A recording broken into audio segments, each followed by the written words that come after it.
이런 우리가 읽고 있는 성경은 총 66권으로 되어 있습니다. 그 66권의 성경 중에서 여러분에게 가장 낯설고 가장 어렵고 또 가장 읽을 때 힘든 그런 책은 어떤 책입니까? 아마 창세기, 마태복음, 누가복음 이런 책을 읽을 때는 여러분에게 굉장히 흥미도 있고 술술 읽히는 그런 책일 것입니다. 성경 66권 중에 그렇게 잘 읽혀지는 책도 있지만 사실 우리가 읽기에 좀 힘든 책도 있습니다. 그런 책을 꼽아보라고 하면 그 중에서 한 권이 바로 오늘 우리가 읽은 본문인 나훔서입니다. 여러분, 나훔서라는 이 본문을 딱 접했을 때 여러분 어떤 느낌이 드십니까? 어떤 성경을 잘 모르시는 분이 여러분에게 너 교회 다니니? 이렇게 얘기하면서 한 친구가 묻습니다. 내가 나훔서를 읽었는데 그게 도대체 어떤 내용이야? 그렇게 물어보신다면 여러분 어떻게 설명해 주실 수 있겠습니까? 쉽지 않죠? 맞습니다. 성경 66권 중에서 가장 외면받는 책 중에 한 권이 바로 나훔서일 것입니다. 실제로 교회 안에서 가장 설교되지 않는 본문 중에 하나도 이 나훔서일 것입니다. 근데 우리는 감사하게도 이렇게 큐티를 함께하고 있는데요. 그 큐티 본문이 이번 주가 딱 나훔서 차례가 되었습니다. 나훔서를 묵상하신 분들은 여전히 어렵고 딱딱하게 느껴질 수 있을 것 같습니다.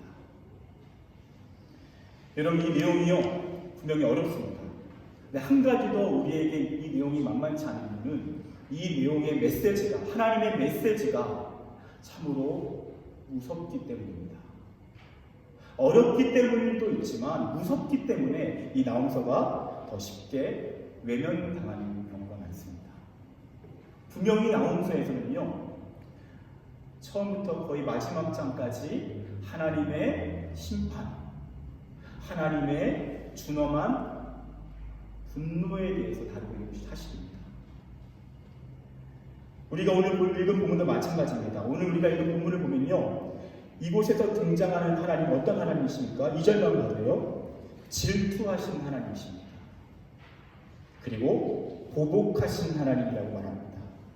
그리고 분노하시는 하나님이라고 그 하나님에 대한 소개가 있습니다. 그러면요 우리는 이 하나님이 우리에게 낯설게 느껴질 수 있습니다. 우리가 성경에서 가장 먼저 하나님이 어떤 분이냐라고 고백한다면 우리는 하나님은 사랑이시니라 라고 대답할 것입니다. 우리가 알고 있는 하나님은 사랑의 하나님인데 오늘 우리가 본문에 대한 하나님은 우리가 알고 있는 사랑이랑은 많이 다른 분으로 다가온 것이 사실입니다. 네, 여러분과 먼저 기억해야 될 것이 있습니다. 우리가 이미지로 그려놓은 상상한 하나님의 사랑과 성경에서 제시한 하나님의 사랑이 다를 수 있다는 것입니다. 여러분, 예수님에 대한 그 하나님, 성자 하나님에 대한 표현이 다양하게 등장하지만 그 중에 정말 중요한 고백은 그분은 은혜와 진리가 충만하시더라라는 고백입니다. 여러분, 하나님의 사랑은 어떤 사랑입니까? 은혜로운 사랑입니다. 우리가 잘 알고 있는 하나님의 사랑의 모습입니다. 또 한 가지 붙여서는 안 되는 하나님의 사랑은 하나님은 진리의 사랑으로 우리를 사랑하시는 분이라는 겁니다. 여러분, 이 내용이 좀 어렵게 다가오신다면 한 좋은 아버지를 한번 생각해 보십시오. 한 좋은 아버지가 있습니다. 정말 자녀를 사랑하는 아버지가 있습니다. 그 자녀를 누구보다도 따뜻하게 사랑합니다. 그런데 이 아들이 아버지 지갑에 손을 댑니다. 분명히 그것을 하지 말라라고 경고를 했습니다. 이제 또 손을 댑니다. 또 경고합니다. 다시는 이렇게 하지 마라. 다음에는 가만두지 않는다. 또 이 아이들이 자기가 사고 싶은 장난감을 위해 이 지갑에 손을 댑니다. 여러분, 좋은 아버지는 어떤 아버지입니까? 이러한 아들의 잘못에 대해서 괜찮아, 너가 정말 장난감이 사고 싶었구나, 아빠가 다 이해해. 여러분, 그런 아버지가 좋은 아버지일까요? 아니면 나를 잡아서 다시는 이 아들이 이러한 도둑질을 하지 않도록, 평생에 다시는 이런 일이 반복되지 않도록 아주 따끔하게 화를 내고 심지어 펑펑 눈물을 쥐어 짜는 한이 있더라도 이 아들을 호되게 혼내는 것. 이런 그것이 아버지의 사랑 아닐까요? 여러분, 우리가 만난 오늘 나움서의 하나님은요, 바로 그런 하나님이십니다. 우리는 하나님의 은혜만을 바라봅니다. 성경은 하나님이 진리의 하나님이시다. 그래서 그분은 우리를 사랑하시기 때문에 우리가 하나님 앞에서 바른 모습이 아닐 때는 매를 들어 분명히 채찍질하십니다. 그 하나님이 오늘 우리가 만난 나움서의 하나님이십니다. 그래서 하나님은 오늘 이 말씀에서 분노하고 계십니다. 그리고 분명히 경고하고 계십니다. 그렇다면 오늘 이 말씀은 하나님께서 누구를 향해 분노하고 계신 말씀일까요? 여러분 1절 말씀을 보십시오. 분명히 그 대상이 정해져 있습니다. 니느웨에 대한 경고, 곧 엘고스 사람 나옴의 묵시입니다. 하나님은 나옴이라고 하는 엘고스, 지금도 이 지명이 어딘지도 모릅니다. 왜냐? 유명하지 않은 지명이기 때문입니다. 그야말로 변방의 한 변두리의 시골 청년을 불러내셔서 그를 통해 하나님의 말씀을 선포하게 하십니다. 하나님의 그 마음, 사랑하는 피조물에 대한 그 하나님의 사랑의 진노, 그것을 전하게 하시는 것입니다. 그 메시지를 듣는 대상은 니느웨입니다. 니느웨는 아수르의 수도이죠. 아수르라고 하는 나라, 그 나라를 대표하는 니느웨라고 하는 그 성읍을 향해서 하나님은 분노하고 계십니다. 여러분, 우리가 성경을 읽다 보면 특별히 이 선지서들을 만나게 되면 굉장히 어렵습니다. 이사야, 예레미야, 에스겔, 다니엘, 호세아, 그리고 우리가 읽는 나훔, 미가, 스바냐, 스가랴 이런 말씀을 읽다 보면요 좀 어렵습니다. 그리고 무섭습니다. 왜냐? 분명히 그 메시지 안에 하나님의 심판이 담겨 있기 때문입니다. 근데 여러분 잘 생각해 보십시오. 하나님의 그 심판이 목적이라면, 하나님이 그 나라에 대한 멸망이 목적이라면 굳이 왜 말씀하실까요? 말씀하실 필요가 전혀 없습니다. 그냥 멸망시키시면 됩니다. 그냥 심판하시면 됩니다. 그런데 왜 굳이 이들을 향하여 경고하실까요? 그 이유는 그 하나님의 분노와 경고가 그 메시지를 듣는 사람을 위한 회개의 기회이기 때문입니다. 여러분 정말 그렇지 않습니까? 앞서 말한 어떤 자녀가 아버지 지갑에 손을 댑니다. 처음에 그것을 봐줍니다. 그리고 마지막 경고를 할 때 어떻게 얘기합니까? 너 그렇게 할 때는 가만두지 않아. 그때는 정말 너의 인생에서 가장 고통스러운 순간을 만나게 될 거야. 너가 내 아들이지만 내가 그건 절대 용서할 수 없어. 호되게 혼내지 않겠습니까? 호되게 경고하지 않겠습니까? 우리가 그 선지서의 말씀을 대할 때에 그 하나님은 바로 그 진리의 하나님이심을 기억하십시오. 그래서 그 심판에 대한 메시지가 들릴 때마다 하나님은 아직도 이들을 포기하지 않고 계시는구나. 포기하지 않기 때문에 이들을 향하여 그 심판을 예언하시면서 마지막으로 돌아올 수 있는 기회를 주시는구나. 그 하나님의 사랑의 마음을 읽을 수 있기를 축복합니다. 그래서 우리가 잘 알고 있는 요나서도 마찬가지 않습니까? 우리가 2주 전에 요나에 대한 설교를 했습니다. 근데 그 요나도요, 오늘 이 말씀 나훔과 동일합니다. 나훔과 요나는 동일하게 니느웨라고 하는 성읍을 향한 하나님의 말씀을 전합니다. 그렇죠? 네, 여러분, 요나의 메시지도요, 이 나훔의 메시지와 동일합니다. 내가 너희를 향하여 분노하고 있다. 내가 너희를 심판할 것이다. 놀랍게도 100년 전에 요나를 통해서 예언된 그 선포대로 니느웨 성읍의 전체 백성들이 하나님 앞에 철저히 회개합니다. 그럼 어떻게 됐죠? 하나님 그 백성을 용서하십니다. 그들을 용서하셨습니다. 그들에게 기회를 주셨습니다. 그래서 요나가 막 화가 날 정도로, 아니 하나님 어떻게 이렇게 쉽게 용서하십니까? 하나님 앞에 따질 정도로 하나님 그렇게 이 니느웨를 용서하셨습니다. 왜냐? 하나님의 심판의 경고는 심판이 목적이 아니라 그들의 회개가 목적이기 때문입니다. 그래서 여러분, 오늘도 하나님은 나음서를 대하고 있는 우리를 향해서 그렇게 말씀하십니다. 이 말씀은 우리에게 무겁고 딱딱하고 무섭지만 여러분, 그 하나님의 마음은, 만약에 우리가 지금 하나님을 향해 떠나 있다면, 하나님을 향해 마음을 다른 곳을 향해 돌리고 있다면, 그런 우리를 다시 돌아오라고 하시는 하나님의 강력한 사랑의 진리임을 기억하실 수 있기를 축복합니다.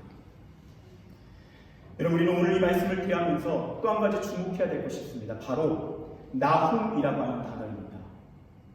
우리는 나훔이라고 하는 단어를 들으면 그냥 아무런 생각이 없을 것입니다. 저도 그랬습니다. 그런데 나훔이라는 이 이름을 들으면요, 사람들이 나훔서를 읽으면서 굉장히 좀 황당했을 것입니다. 좀 불편했을 것입니다. 왜냐? 나훔이라는 이름의 메시지는 위로이기 때문입니다. 나훔의 뜻은 위로입니다. 여러분, 이스라엘 사람들에게요, 이름은요 그냥 이름이 아닙니다. 그 이름은 그 사람의 사명이고 실존이고 예언입니다. 그래서 하나님께서요, 어떤 사람을 부르실 때 그 사람에 대한 인생을 새롭게 제시하실 때는요, 새로운 비전과 새로운 사명을 주실 때는요, 그 이름을 바꿔놓으십니다. 그렇죠? 원래 사라의 이름은 사레였습니다. 사라로 바꾸시는 이유는 그를 열국의 어머니라는 이름을 가진 사라로 바꾸시고 그 인생을 그렇게 쓰기 위해서 이름을 바꾸시는 것입니다. 여러분, 나홈이라고 하는 이 사람은요, 그 인생의 메시지, 그 인생을 향한 비전은요, 하나님의 위로가 되는 것입니다. 그 인생을 향한 하나님의 예언은 하나님의 위로자로 살아가는 것입니다. 그래서 여러분, 이 말씀을 읽을 때 이스라엘 사람들은 얼마나 어색했을까요? 그런 생각 안 드십니까? 그 사람의 이름은 위로인데 그 사람이 전하고 있는 모든 메시지는 너희들 이렇게 하면 하나님 멸망하실 것이다. 하나님 지금 분노하고 계신다. 너희가 지금 돌이키지 않으면 이렇게 하나님께서 무섭게 멸망시키실 것이다. 이런 이 메시지가 분명히 충돌됐을 것입니다. 근데 저는 그렇게 생각합니다. 그 메시지가 바로 하나님의 의도입니다. 하나님 일부러 그렇게 하신 것입니다. 왜일까요? 우리가 생각하는 위로와 하나님께서 우리에게 주시는 위로가 근본적으로 깊이가 다르기 때문입니다. 우리는 위로를 이렇게 생각합니다. 우리가 힘들 때 찾아와서 아이고 얼마나 힘들었어. 괜찮아. 하나님은 그 위로만이 아니십니다. 하나님은 우리의 인생 안에 가진 근본적인 그 문제를 해결하시고 그 안에서 그 뿌리로부터 잘못된 것을 뽑아내시고 그 인생의 진정한 위로, 완전한 위로, 영원한 위로를 주기 원하시기 때문입니다. 여러분, 그렇기 때문에요, 성경에서 나홈서가 우리에게 이야기하는 위로는 무엇일까요? 그 위로는 심판과 회개에 대한 메시지를 받아들일 때, 그래서 하나님 앞에서 철저히 회개할 때 그때 주어지는 것이 진정한 위로라는 것입니다. 그래서 저는 오늘 이 말씀의 제목을 이렇게 정했습니다. 회개는 진정한 위로의 시작입니다. 우리는 이 말씀 앞에서 진지하게 생각해보아야 할 것이 있습니다. 왜 내 인생 안에 하나님의 진정한 위로가 흘러들어오지 못하고 있을까? 여러분, 여러 가지 이유가 있을 수 있지만 그 중에 한 가지는요, 어쩌면 우리가 하나님 앞에서 회개해야 될 것을 회개하지 않고 여전히 우리가 고집부리고 있기 때문일 수 있다는 것입니다.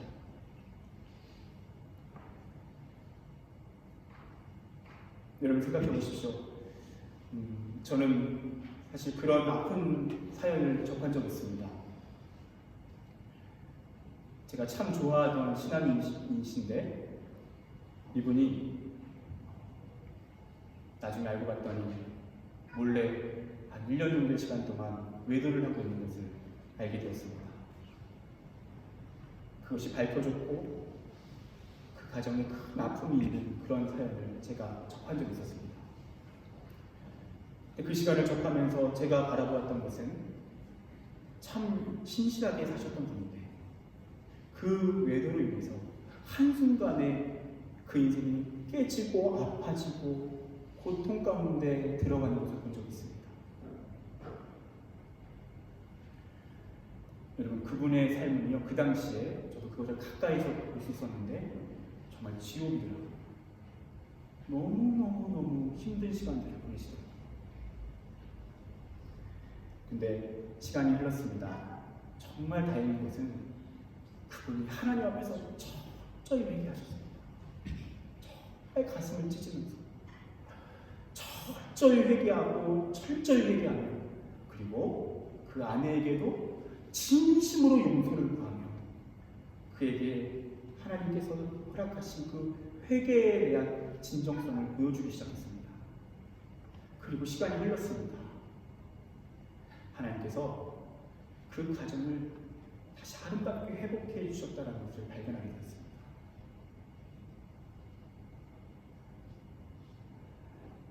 사랑하는 여러분, 생각해 보십시오. 그 외도한 그 신앙인을 향해서 제가 아무리 괜찮아요. 지금 인생 살다 그럴 수 있죠. 여러분, 그것이 위로일까요? 그 위로가 아닙니다. 아무런 의미가 없는 말들입니다. 진정한 위로는 그분께서 하나님 앞에 철저하게 가슴을 찢으며 회개하고 다윗처럼 하나님 앞에 눈물로 침상을 적시며 하나님, 내가 다시는 이런 짓을 반복하지 않겠습니다. 가슴을 찢으며 회개할 때, 그리고 그가 상처 입힌 가족들에게 진심을 다해 사죄하고 용서를 구할 때, 여러분, 그 가정 안에 그리고 그 인생 가운데 다시 하나님의 진정한 위로가 흐르는 것을 발견할 수 있었습니다. 여러분, 그것이 하나님이 우리에게 주신 위로입니다. 여러분, 우리가요 다 그런 죄 가운데 있는 것은 아닐 수 있습니다. 그런데 하나님과의 관계가 그런 식으로 어긋나 있다면 아무리 세상 사람들의 위로의 말들이 아무런 의미가 없는 것입니다. 허공에 떠도는 그냥 귀에 들리는 어떤 소리일 뿐입니다. 진정한 위로는 무엇입니까? 하나님께 돌아가는 것입니다. 하나님이 기뻐하시는 인생의 자리, 그 자리로 돌아가는 것입니다. 초심을 되찾는 것입니다. 하나님을 처음 만났을 때 그 마음가짐으로 돌아가는 것입니다. 그래서 그 하나님께 최고의 영광의 예배를 올려드리는 삶을 살아가는 것입니다. 그때 진짜 하나님이 주신 것이 위로입니다. 여러분, 이 말씀을 한번 생각해 봅시다. 우리 삶 가운데 그 하나님의 위로, 하나님의 평안, 하나님의 자유, 하나님의 만족이 흐르지 못한 이유가 무엇입니까? 혹시 그 이유가 하나님 없이, 하나님과 떨어져서, 하나님과 멀어져서 그렇게 살아가고 있기 때문에 우리에게 그러한 한계와 어려움 가운데 있는 것은 아닙니까? 하나님은 나훈, 그 위로자를 통해서 진정한 위로의 길로 우리를 초대하고 계십니다. 그 위로의 자리는 회개로부터 시작됩니다. 하나님을 향한 처음 마음을 되찾는 것입니다. 여러분, 말씀드렸던 것처럼 오늘 이 말씀은요 니느웨에 대한 말씀입니다. 여러분, 생각해 보십시오. 이 말씀이요 이미 100년 전에 니느웨 땅에서 동일하게 선포되었던 말씀이었습니다. 그 선지자가 요나였습니다. 그때 요나를 통해 선포된 이 동일한 메시지가 니느웨 땅을 뒤흔들었고 그들이 하나님 앞에 철저히 회개했습니다. 그리고 그들의 인생이 어땠습니까? 하나님의 위로를 경험하고 회복되었습니다. 그런데 100년이 지난 후에 어떻게 됐습니까? 일단은 그 당시와 지금 이 상황이 달라진 것이 분명히 있습니다. 그 당시에도 물론 아수르가 아주 강대국이었던 건 사실입니다. 그런데 100년 정도의 시간이 지나서 지금 이때는요, 지금 나홈이 이 말씀을 전하는 이때는 어떤 때이냐면 니느웨의 최전성기 때입니다. 고대 군동을 다 장악했습니다. 최고의 권력과 힘과 명성을 누리던 때입니다. 그런데 그것 때문에 더 교만해진 것 같습니다. 어려운 문제가 다 해결됐습니다. 이제 먹고 살만합니다. 이제는 나름대로 삶이 물질적으로도 안정적으로 되었습니다. 그러자 니느웨 땅이 다시 과거로 돌아가게 됩니다. 하나님의 그 진정한 사랑에 대해서 외면해버립니다. 그래서 과거 회개 이전의 자리로 돌아가버린 것입니다. 여러분, 이 말씀 앞에서 우리가 한번 진지하게 생각해 봅시다. 여러분의 인생에서 가장 하나님을 뜨겁게 사랑했던 날은 언제입니까? 여러분이 하나님 앞에 가슴을 찢으며 진정성을 가지고 회개하며 예배했던 때는 언제입니까? 그 모습과 지금 우리의 모습이 멀어져 있다면 혹시 그것이 이제는 먹고 살만하기 때문에, 이제는 나에게 명예도 있고 힘도 있고 예전보다는 훨씬 풍요롭기 때문에, 혹시 니느웨처럼 100년이 지나서 우리가 변질되어 가고 있는 것은 아닙니까?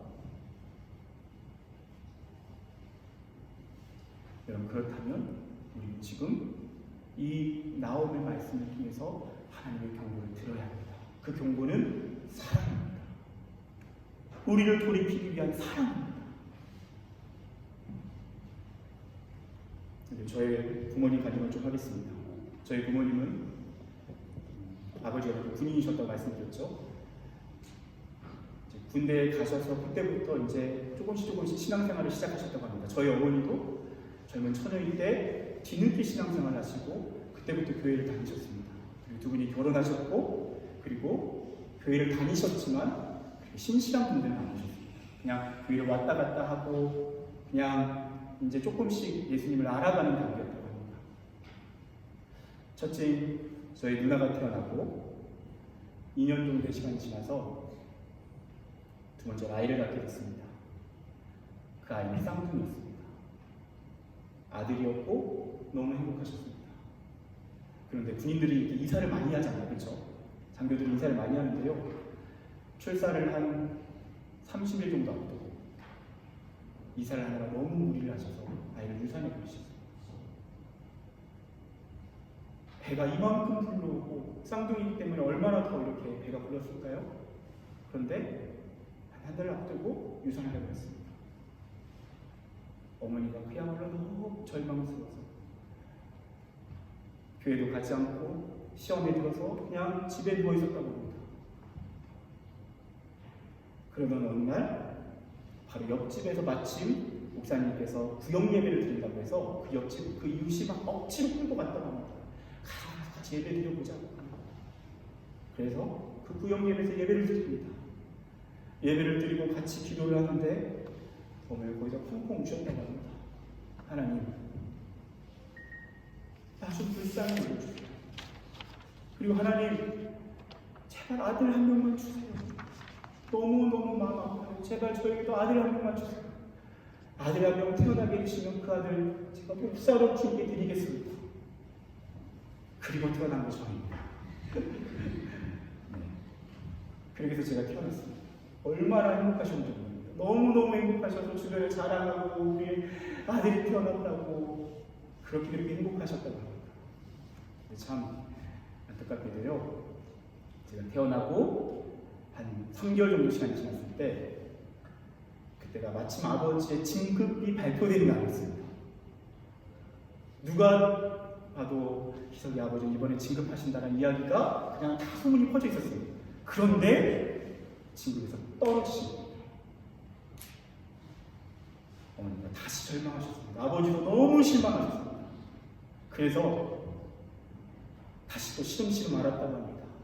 하나님께서 허락하신 이 귀한 아들 제가 보이지도 않고 이렇게 내팽겨치고 그냥 또 이렇게 울면서 하나님 이게 뭡니까? 왜 우리에게 진급도 안 주시고 이게 뭡니까?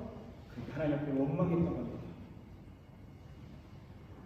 원망하다 보니까요 조금 시간이 지나서 그냥 갓난아기인지 몰라 그냥 갓난아기 아기인 줄 알고 별 생각이 없었는데 좀 봤더니 이 아이가 좀 이상하더랍니다. 그래서 자세히 보니까 이 아이가 이렇게 뭐가 이렇게 튀어나와 있고 애가 고개를 제대로 돌리지 못하는 것을 발견합니다. 너무 깜짝 놀라서 병원에 가봤더니 이 아이는 장애를 가진 아이입니다. 목에 혹이 있어서 이 아이는 목을 제대로 돌리지 못한 아이입니다. 충격적인 일이 됐습니다. 사방을 뛰쳐다니면서 좋은 병원들 다 찾아다니지만 똑같은 이야기가 있습니다. 이 아이는 치료하지 못합니다. 이 아이는 그냥 이렇게 살아야 합니다. 좀 고개를 그냥 항상 이렇게 돌리지 못할 것입니다. 항상 고개를 이렇게 살아가야 할 것입니다. 다시 회개합니다. 아버지와 어머니가 합심하여 40일 동안 작정 기도하면서 하나님께 회개하며 기도하기 시작합니다. 하나님 이 아이들을 고쳐주십시오. 하나님 병원에서 다 안 된다고 합니다. 하나님밖에 없습니다. 40일 동안 회개하고 다시 하나님 앞에 재원심합니다. 하나님 이 아들 고쳐만 주시면 하나님 약속한 거 꼭 지키겠습니다. 여러분 놀랍게도요 하나님 그 회개를 들으십니다. 그리고 그 회개대로 하나님이 치유하셨고 하나님은 저를 이 자리에 부족하지만 세우셨습니다. 여러분 이것이 무엇입니까? 회개 열매입니다. 여러분 하나님은요 과거의 회개 안에 앉아하고 있는 우리를 향하여서 지금 다시 회개하여 돌아오라고 말씀하십니다. 돌아올 때에 그 하나님의 위로의 문이 활짝 열릴 것이라고 말씀하십니다. 여러분 우리가 지금 돌아가야 될 것은 우리 안에 그 하나님이 가장 소중한 분으로 계시다는 것입니다. 우리가 그 예수 그리스도로 인하여서 만족하고 있느냐는 것입니다. 우리가 그 예수를 가장 사랑하고 있느냐는 것입니다. 여러분 그렇지 않다면 우리가 그 주님과 너무 멀리 떨어져 있다면 지금 우리에게 필요한 것은 그 주님께로 돌아가는 것입니다. 회개하는 것입니다. 그렇게 회개할 때 하나님께서 100년 전 그렇게 니느웨를 고쳐주셨고 그리고 또 회개할 때에 그 니느웨를 고쳐줄 수 있는 거죠. 하나님께서 오늘 이 자리에 과거의 회개가 아니라 오늘 이 자리에 회개하는 우리를 위하여 하나님 다시 은총의 문을 열어주실 줄 믿습니다. 그리고 그 회개가 진정한 위로가 시작되게 할 줄 믿습니다. 회개는 진정한 위로의 시작입니다. 기도하겠습니다.